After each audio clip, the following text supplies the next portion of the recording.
Welcome, everybody. This is Krav Life, and I'm Paul Simos. Today on the show, we have got someone special all the way from India, Mr. Vicky Kapur. Now, if you love Krav Maga, and I know that you do, then you need to join our Krav Maga community, our Krav Life community. It's a community of Kravists that you can network with. We discuss topics and learn from each other. All right, it's what Krav Maga is meant to be. So just go to community.mykravlife.com to join this free community. If you're just looking for a Krav Maga studio to join and don't know where to look, just go to mykravlife.com and you'll find a studio near you. All right, so without further ado, let's get into the interview.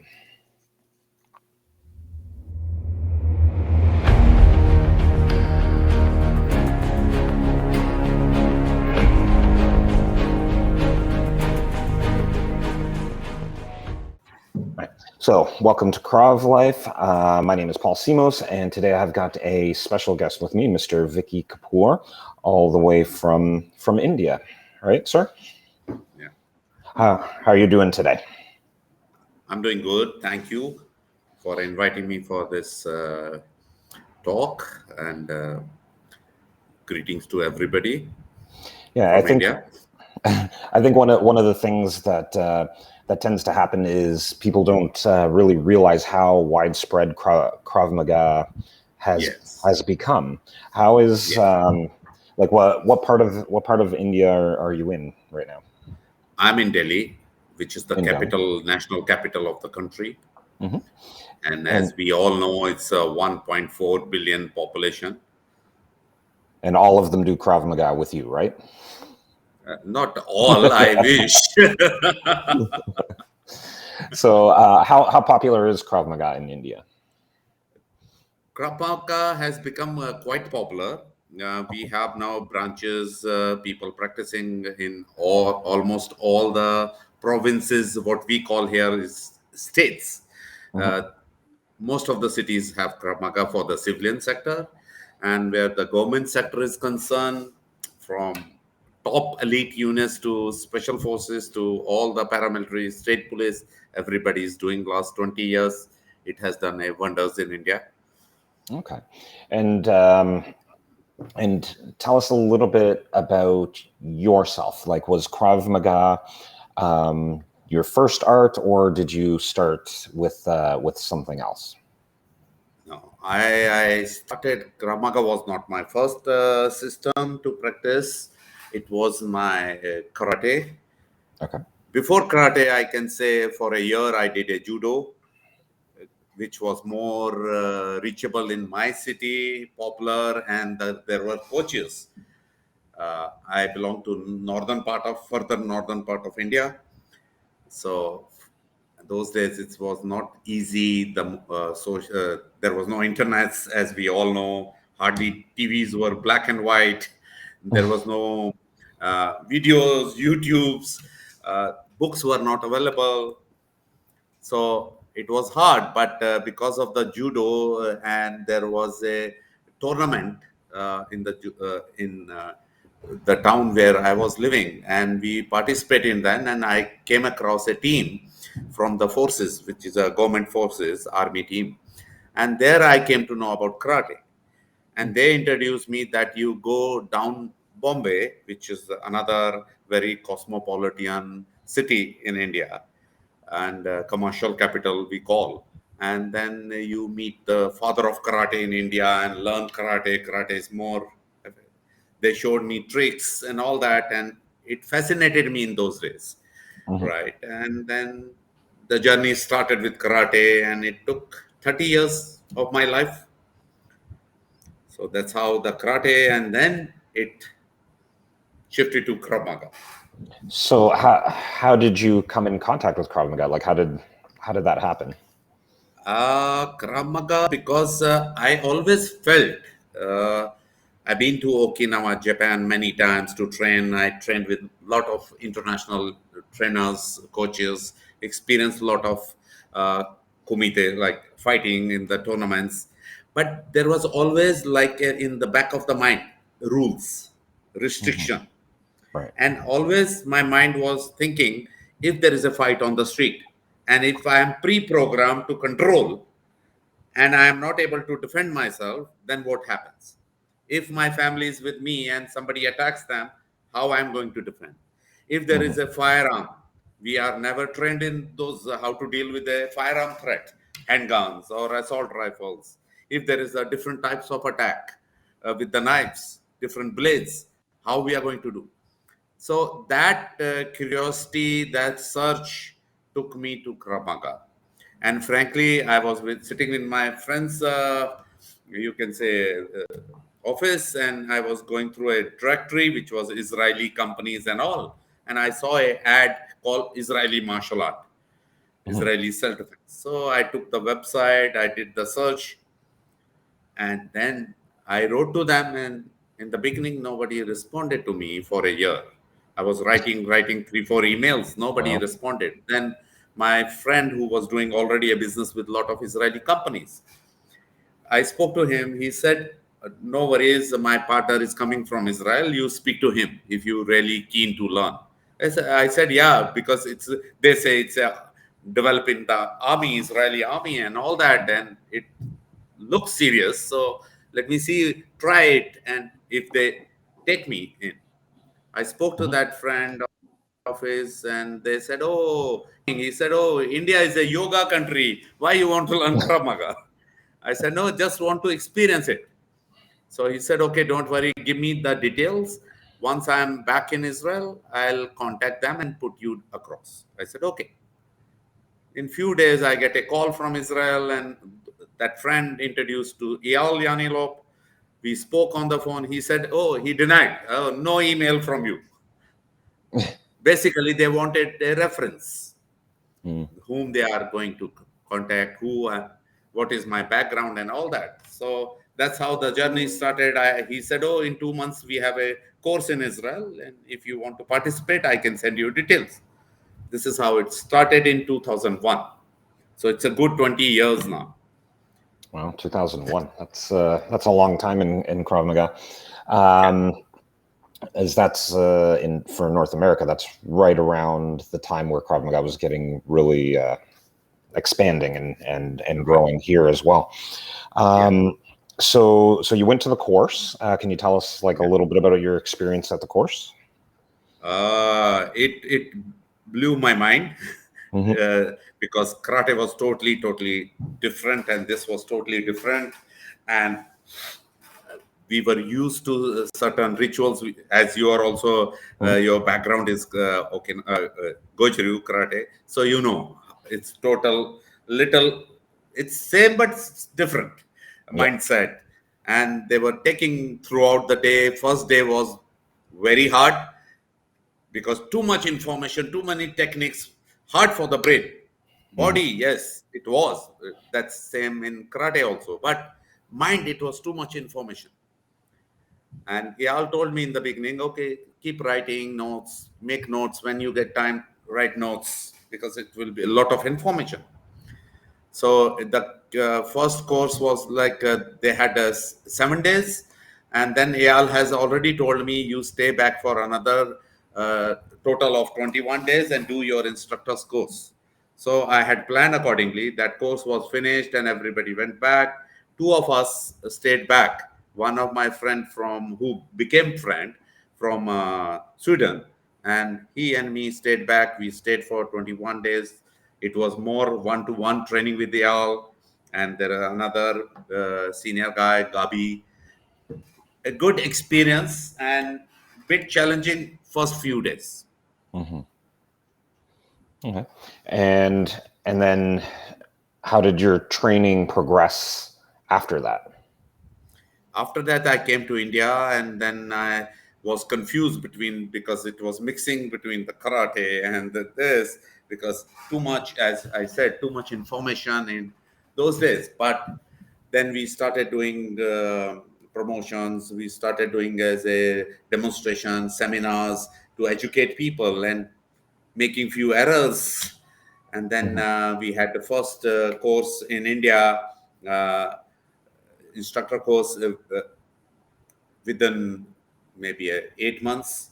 And then again the training method happened, but it was short, like first part and 10 days. So 10 days of revision happened, then immediately I went back to Israel. No, I went to Hungary to do law enforcement course with the Hmm. Okay. and then that again 21 days refreshed me a lot of the old techniques and the new subjects built on that. Then then after I think 3 or 4 months, I went to Israel, do shooting course, and stayed back another 10 days to do my graduate level, Hmm. complete G5. Then after a year, again there was a camp in Hungary. I went to do a SWAT instructor course. Then so on, I went to Sky Marshal course. All these courses kept coming, and I was keen to do that.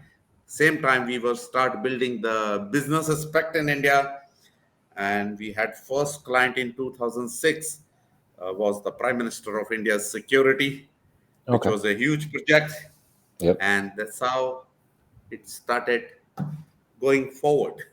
Okay. So were you one of the first people to bring Krav Maga to India, or were there other Yes, I was the influences? first, not only in India, first in Asia. Oh wow. Yeah. So you started with the government contract. Now, do you mostly deal with teaching security services, or do you have like studios where you teach civilians as well? We have studios. We are teaching the civilians. Hmm. Then I am personally teaching the studios, or I do the trainers course, and I do lot of Okay. security, army or counter-terror teams, and all different subjects for different as Yeah. per the demand and the unit. You understand that? Yeah. Yeah. So so so I'm trying to understand. So how did you help Krav Maga spread across India then? Like, did you set up an organization, or was it all done from We set up Israel? a organization. We set up a company which Hmm. was promoting it, doing the marketing, and we target the key organizations which Okay. is controlling the all the other organizations. So gave the lot of presentation, traveling demonstrations all across India. So slowly the awareness built, and lot of press conferences. So because it was a new thing and people could not pronounce the word Krav Maga, and everybody in the beginning had the similar thing. Oh, karate is same, but the concept to educate them and what is the different, what is the mindset, all Hmm. that took a lot of time. Hmm. Still, it's challenging because, as you know, India is huge. So Yes. still, many places people don't even know what it is. Right. So I'm interested. How did you explain the difference between Krav Maga and karate to people? Because definitely this is a thing that happens, that people don't understand that Krav Maga is fundamentally different from other martial arts. So how did you explain Yes. it to them? First, the practicality, how the Oriental martial art is different, how they have observed the animal behavior, their fighting method, they observed, copied, mastered, then start teaching, and how Krav Maga is built on our own natural body movements, and how the drills, how we built up the reaction time, decision making strength, and how scientifically it is designed. So it takes some time to explain them, show them, then and Hmm. put them in a situation, then they understand. Nice. Yeah, I think that's one of the big hurdles for Krav Maga, is that, especially with the Yes. rise of MMA, right? People think MMA, yes. that Yeah. Krav Maga is the same as MMA, when it really Yes. is not. Um, so, um, are you still heading up that organization, or is it something that you've left to somebody else?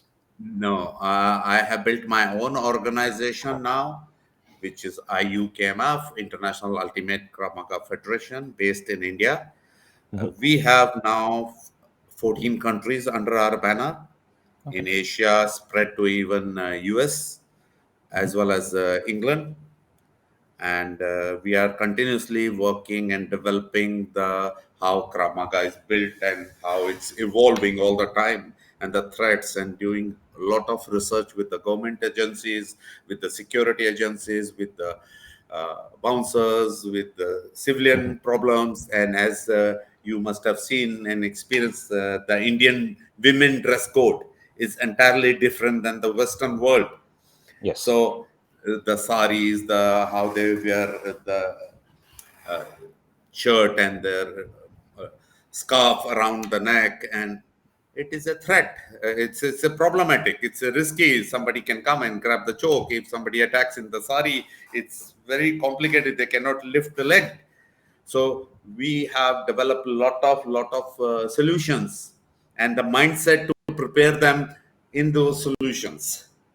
That's Right. a big challenging task, but we are doing that, and our trainers have to do every 6 months a refresher course mandatory, because the solutions are coming in and we are Mhm. testing. We have friends in Israel, we work with them also. If we have missed something and they have some point to add in, so the curriculum is building up a lot. Mm. Like, for example, we take India. Uh, if you take a northern part of India, most of the crime is used by the sword, long sword. It is almost, you can say, 30-inch blade. Jeez. And if you go down south, they use sickle, which is like curved knife to cut the grass or coconut. Okay. Lot of crime is done by that knife. And if you go northeast of India, they use the machete, 22 inches, 20 inches machetes. Mhm. Okay. So, and in Krav Maga, we are doing 4-inch blade and using all the techniques, right? Right. So, but we are using the stick. Now, we are educating them how to defend against the blade, basically to save the organs. And Mhm. there will be a, as we all know, if you are facing a blade, there will be a cut. Yeah. There is no 100% proof that, oh, you know Krav Maga or you know MMA, you know anything, but there are chances of getting a cut 100%, but you can save the main organs. Mhm. Yeah. So we are putting them in a problems, developing again and again, and facing the new challenges every time.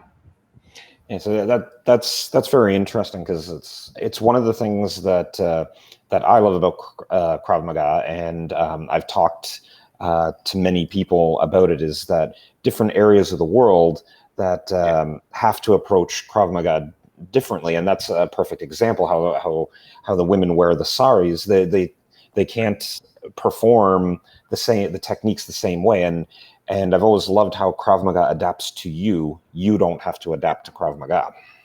Right. Right. Right. Yeah. And that's the beauty of Krav Maga, and that makes our problem little easier to explain people when Mhm. we compare with the karate or traditional martial art and versus Krav Maga. Yeah, exactly. Because traditional martial arts is all based, and all the techniques are based on you wearing a gi, right? Yeah, So, and gi is their Japanese, their own uniform, their own costume, mhm. right? So Yeah, it is designed, developed, and many techniques are developed to their suit their limbs and their height and their mindset.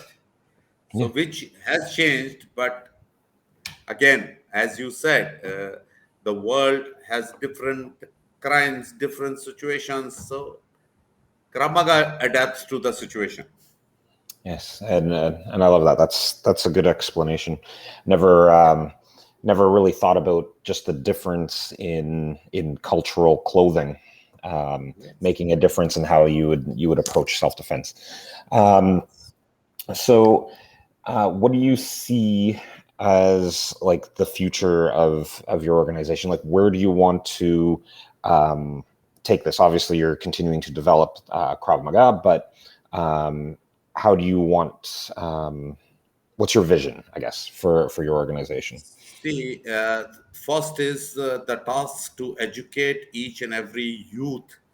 Uh, we are talking to a lot of government organizations, various states, provinces within India, to make it a mandatory in the schools, compulsory for all the children.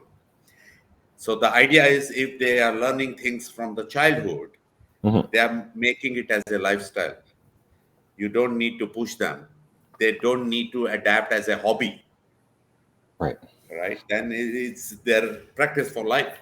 So that's one aspect, and that's what I want to do for my country, and educate maximum people and create maximum leaders so that they pass the knowledge properly, because it's a life saving. If the knowledge is not correct, it is a fake confidence we are building in people.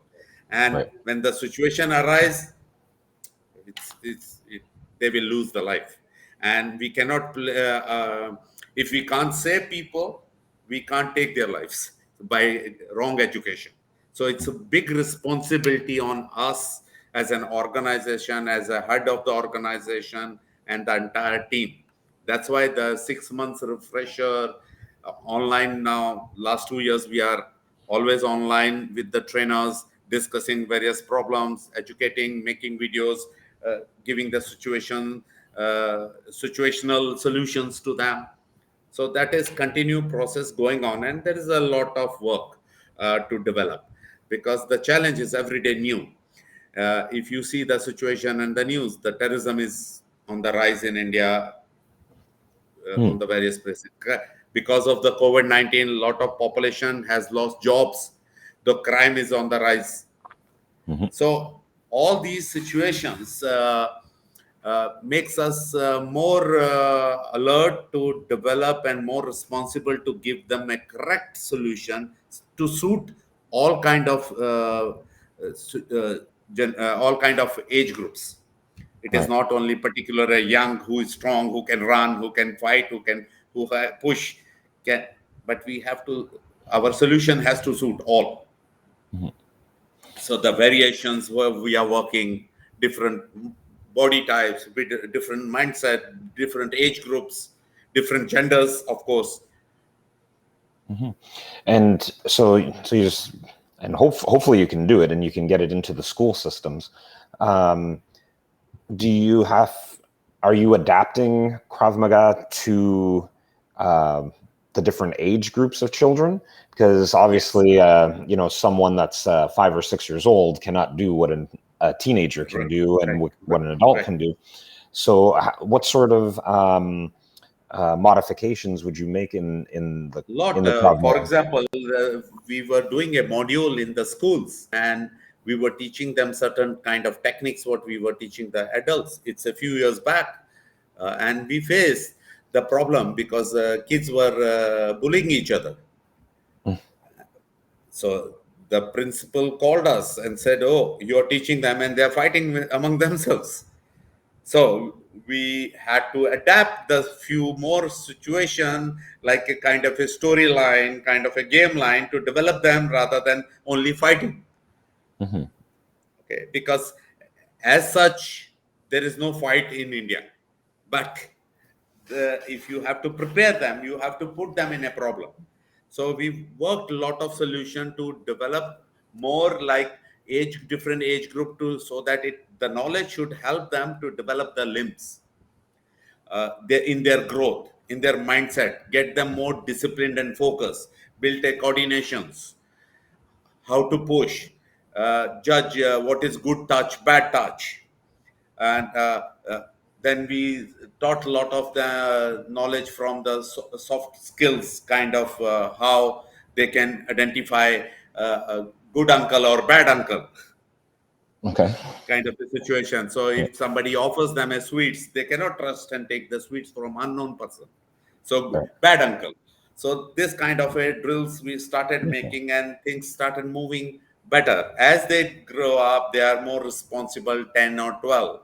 Then we started putting them in a more serious, rigorous kind of a drills where they, and still it was more push, disengage, create the distance and run rather than hitting back. Right. But the striking is definitely part of it. They need to have a strength. Even somebody pushing me, a child pushing me, he needs a lot of strength. Yeah. So And Those drills we incorporated a lot.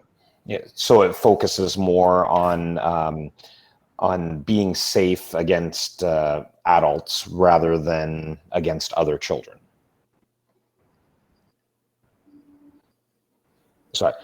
So the safety stuff is more like stranger danger, The where focus it's is there, but definitely we have to modify the. Paul, I could not hear you. sorry. Can you hear me now? Yeah.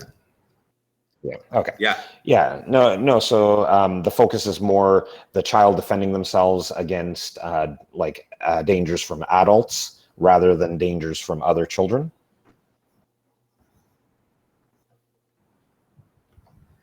Still no. Yes, because a lot of incident assault has been done by adults.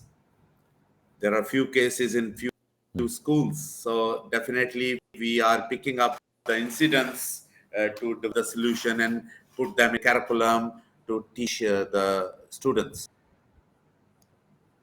and that is Perfect. also a demand from the school authorities. Okay, that makes sense. And so, what about you yourself? Where do you want to take your Krav training? Like, is there any specific area that you want to focus more on, or you just kind of want to sit back and do more administrative work or working No, to no, no, develop no, your no. people? I prefer working more with the forces, army especially,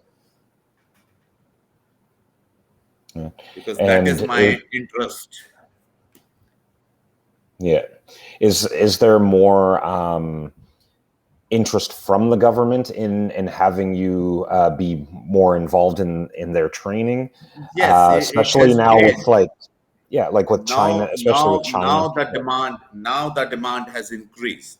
Before Yeah, it was not there, because for them also it was the same karate and Krav Maga, and Krav Maga is a bit expensive than karate comparison, and Indian currency is not that strong if you compare to the dollars, and then the challenge of finance, which happens in many countries, the government gets stuck with the budgets, right? mm, And that challenge will continue, but how we present and how we what we offer, uh, that solves a lot of problems with the government. And now we kind of established in the government, mhm. so it is more like on the reference of the previous courses, some other organization or unit. Now uh, India is the fourth largest army in the world. Mhm. Okay, and in numbers, it's the second largest Yeah. after China. Okay, Yes. if physical head counts I take, and if you take the paramilitary force, which is non-army, which is more border control or right control, they work like an army, but they are not army, and that is a bigger force than the army. It's double the size of the army we have. Hmm. Okay, and that they all are doing Krav Maga. It's a compulsory in all the units, so we are creating a lot of instructors, lot of Mhm. refresher courses, because we can't reach physically everywhere. Yeah. So that brings up a good point, because India's got a very diverse ecosystem, like a train, Yes, right? yes, So obviously, you wouldn't in the north on the borders of China. It's very mountainous and all that yes. stuff. Where in the south, it's more like flat. So does what you train the soldiers in vary by terrain as well? Technically, No, no, no. because Okay. see what happens in India, there is a rotation of 3 years or 2 years. Okay. So the unit which is sent to the border will come after 2 years down to the plains. Okay, it's Mm. not only China. We have Myanmar as a border, we have Bhutan Yeah. as a border, we have Nepal as a border, we have Bangladesh as a border, we have Pakistan as a border. So Yeah. we have a huge borderline. Mhm. So the trains are different. We have desert, we have mountains, we have sea, we have creeks.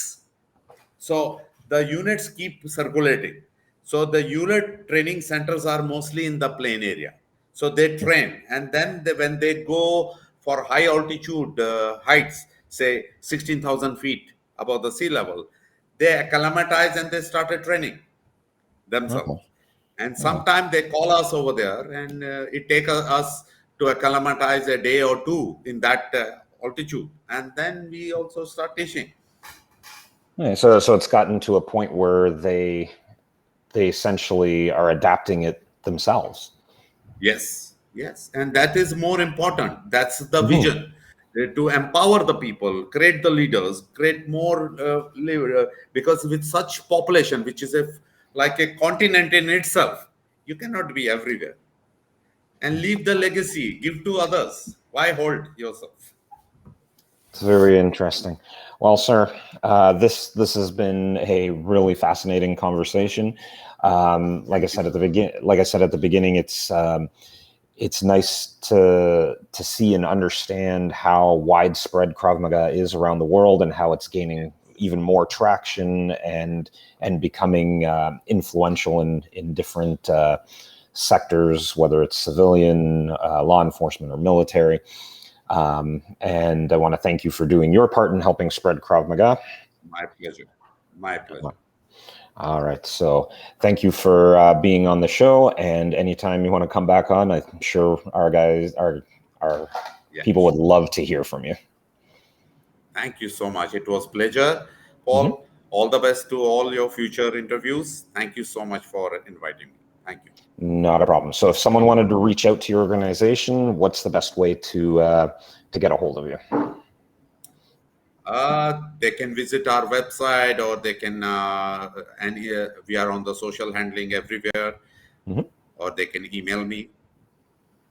Perfect. And I'm assuming that you'd be available for seminars and trainings all around the world Yes. Yes. once Yes. travel opens up again. Yes. Yes. Yeah. That's another challenge for all of us. Yes. All right, sir. Well, you have yourself a good evening, because it's morning where I am. It'll be evening where you And are. I can say morning to you. Yeah, Have a there we go. pleasant day. There we go. All right. You have yourself a great time, and thank you for being on the show. My pleasure. My pleasure. Thank you so much. Bye bye. So just hold on.